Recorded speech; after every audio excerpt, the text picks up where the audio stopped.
Mission Walk, India's #1 most advanced rehabilitation and physical therapy center, Manikonda, Alkapur Road. Call 9177-300-194. మా branches Hyderabad, Delhi మరియు పూణేలో కలవు. ప్రధాన పార్టీల మేనిఫెస్టో తీటుగా మీరు ఇక్కడ సత్యవేడు ప్రజలకు సంబంధించి సప్తవరాల పేరుతోటి ఒక మేనిఫెస్టో విడుదల చేశారు. దీన్ని ఎలాగా మీరు చెప్తారు? సప్తవరాలకు సంబంధించి ఏంటిది? ప్రజల కోసం అందుబాటులో ఉండేటట్టు అంటే ఈజీగా చేయగలిగినట్టు ఉన్నటువంటి హామీలు. నేను తీసుకున్న 7 సప్తవరాలు అంటే 7 వరాలండి. ప్రతి ఇంటి యజమానికి, ప్రతి ఇంటి అంటే లేబర్ అవ్వచ్చు లేకపోతే ఏదైనా అవ్వచ్చు, వాళ్ళకి ప్రతి ఇంటి యజమానికి 10 లక్షల ప్రమాద బీమా ఇచ్చాం. ఎందుకంటే మెయిన్లీ నా దగ్గరికి బిల్డింగ్ వర్కర్స్ వస్తున్నారు, లేకపోతే వేరే వాళ్ళు ఉన్నారు, వాళ్ళందరికీ ప్రతి ఇంటికి యజమానికి 10 లక్షల బీమా ఇచ్చాం. ప్రతి ఇంటికి ఒక ఉచిత సిలిండర్ ఇచ్చాం. సెకండ్ వన్ ఒకటే ఇచ్చాం, 6, 7 అట్లా ఇవ్వలేదు. ఒక ఉచిత సిలిండర్ ఇచ్చాం, గ్యాస్ సిలిండర్. ప్రతి మేజర్ పంచాయతీలో ఎస్సీ మరియు ఎస్టీ వర్గాలకు శ్మశాన వాటికలు మెయిన్. అంటే నేను వెళ్ళిన ప్రతి దగ్గర ఇదే కంప్లైంట్, ఇదే కంప్లైంట్. సత్యవేడులో ఒక ఇంటర్నేషనల్ స్కూల్, ఆల్రెడీ స్కూల్ ఉన్నది, దాన్ని ప్రైవేట్ భాగస్వామ్యాలతో మాట్లాడి దీన్ని ఇక్కడ ఉన్న వాళ్ళకి కూడా అందుబాటులో తీసుకొస్తాం. లేదా ప్రైవేట్గా మనం ఒక ఇంటర్నేషనల్ స్కూల్ కూడా కట్టే యోచన ఉన్నది. తర్వాత 25,000 చిన్న మధ్య తరహా పరిశ్రమలకు 10 కోట్ల వరకు రుణాలు ఇప్పించగలుగుతాం. తర్వాత ప్రతి ఇంటికి కేవలం ₹1 20 లీటర్ల మినరల్ వాటర్ ఇచ్చేటట్టు RO ప్లాంట్స్ పెడుతున్నారు కదండి. దాని బదులు మనం ఏంటంటే ₹1 ఎందుకు తీసుకున్నా మెయింటెనెన్స్ పర్పస్. సత్యవేడుకు ప్రత్యేక రెవెన్యూ డివిజన్ లేదు. రెవెన్యూ డివిజన్ ఒకటి మేము తీసుకొస్తున్నామండి. దీనిలో మనం ఎలాబరేట్ చేసి చూస్తే ఇవి మీకు సత్యవేడు నియోజకవర్గం సంక్షేమం వరకు మేము అందిస్తున్న ప్రగతి ప్రణాళిక.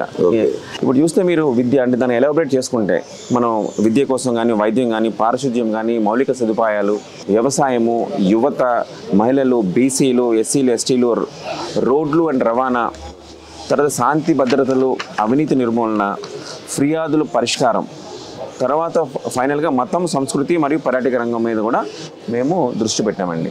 దీనికి సంబంధించిన ఎలాబరేట్ చేసి ఇవి ఉన్నాయి. మరి టైం తక్కువ ఉన్నది కాబట్టి మీకు అక్కడక్కడ పాయింట్స్ చెప్పమంటే 2-3 పాయింట్స్ చెప్పండి ప్లీజ్. ఇప్పుడు విద్య కోసం చూసుకుంటే స్కిల్ యూనివర్సిటీ ఏర్పాటు చేయబడను. ఓకే. తర్వాత గ్రూపు మరియు ఇతర పోటీ ఔత్సాహికులకు ప్రతి మండలంలో డిజిటల్ లైబ్రరీలు, ఒక సెంట్రల్ లైబ్రరీ ఉంటుంది, డిజిటల్ లైబ్రరీ ఉంటుంది. సెంట్రల్ లైబ్రరీ అంటే మనకి హార్డ్ కాపీస్లో ఉన్నది. సో డిజిటల్ లైబ్రరీ వచ్చి మనకి మీకు తెలిసి ఉంటుంది soft copy, which is and యూనివర్సిటీలో ఏమున్నది అన్ని మొత్తం డేటా అంటే అందులో ఉంటుంది.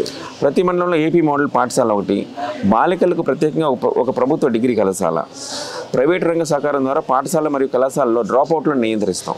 ఎక్కువగా అంటే మెయిన్గా డ్రాప్ అవుట్లు ఉన్నాయి, చాలా డ్రాప్ అవుట్లని చూసినప్పుడు ఈ డ్రాప్ అవుట్లని నియంత్రించాలి. వాళ్ళని ఆపితే కానీ వాళ్ళ స్కూళ్ళకి తీసుకొచ్చి వాళ్ళ భవిష్యత్తును తీర్చిదిద్దాలి. ఇంకా వైద్యం విషయానికి వచ్చేసరికి ప్రైవేట్ భాగస్వామ్యం ద్వారా గవర్నమెంట్ ఆసుపత్రుల్లో వైద్యులు, వైద్య సిబ్బంది, మందులు మరియు ఇన్ఫ్రా కొరతను నియంత్రిస్తాం. అంటే టోటల్గా హాస్పిటల్ ఉన్నది బాగానే ఉన్నది, దానికి కావాల్సినటువంటి ఫెసిలిటీస్ కల్పిస్తామని చెప్తున్నాం. మరియు సత్యవేడు ప్రభుత్వ ఆసుపత్రిలో పెద్ద ఆపరేషన్లు, శస్త్రచికిత్సలకు అన్ని రకాల సదుపాయాలు కల్పించబడను. ఎందుకంటే అనెస్థెషియా కానీ, లేకపోతే ఎమర్జెన్సీ కేసెస్ ఏమైనా వచ్చినా కానీ, లేకపోతే కొంచెం సీరియస్ ఉన్నా కానీ వీళ్ళు రిఫర్ టు హైయర్ సెంటర్స్ అని రాస్తున్నారు. అవన్నీ స్టాప్ చేసి ఇక్కడే చేసేటట్టుగా అన్ని వసతులు కల్పిస్తున్నాం.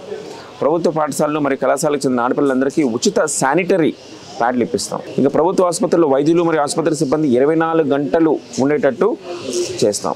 ప్రతి మండలంలో డయాలసిస్ కేంద్రాలు ఏర్పాటు చేస్తామండి. ఇక్కడ కిడ్నీ ప్రాబ్లమ్స్ ఉన్నాయి, వాళ్ళ కోసం డయాలసిస్ సెంటర్స్ ఓపెన్ చేస్తున్నామండి. మీకు పారిశుద్ధ్యం వరకు వచ్చేసరికి టాయిలెట్లు అనేది చాలా ఇబ్బంది పడుతున్నారు. టాయిలెట్లు లేక గవర్నమెంట్ ఇంత ఖర్చు పెట్టినా కూడా టాయిలెట్ పరిస్థితి లేదు. దానిలో ఏమి చేస్తుంటే ప్రభుత్వ పాఠశాలలు మరియు కార్యాలయాల్లో టాయిలెట్లను శుభ్రపరచడము, లేని చోట కట్టించడం అండి.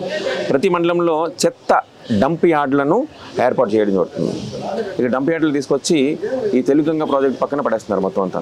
డంప్ యార్డ్ కూడా చిన్నది అయిపోయింది, సో దాన్ని పెంచాలి. అలానే ప్రతి మండలంలో ఏర్పాటు చేస్తారు డంప్ యార్డులను. ప్రతి మండలంలో వ్యర్థ జలాల శుద్ధి ప్లాంట్లు, STP ప్లాంట్స్ కూడా ఏర్పాటు చేస్తామండి. మనం ఇప్పుడు డ్రైనేజ్ లైన్లు అనుకుంటే డ్రైనేజ్ లైన్లు ఉంటే మటుకు ఖచ్చితంగా STP ప్లాంట్స్ కావాల్సి వస్తుంది. సో దానికి కూడా ప్లానింగ్ ఉన్నది.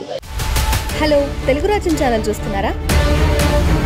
సామాజిక, రాజకీయ, జీవన చిత్రణే తెలుగు రాజ్యం. అతిశయోక్తులు, అసత్యాలు ఉండవు. రాజకీయ కోణం కాదు, ప్రజా కోణమే కొలబద్ద. తెలుగు రాజ్యం వీక్షణ మీ ఉత్తమ అభిరుచికి నిదర్శనం.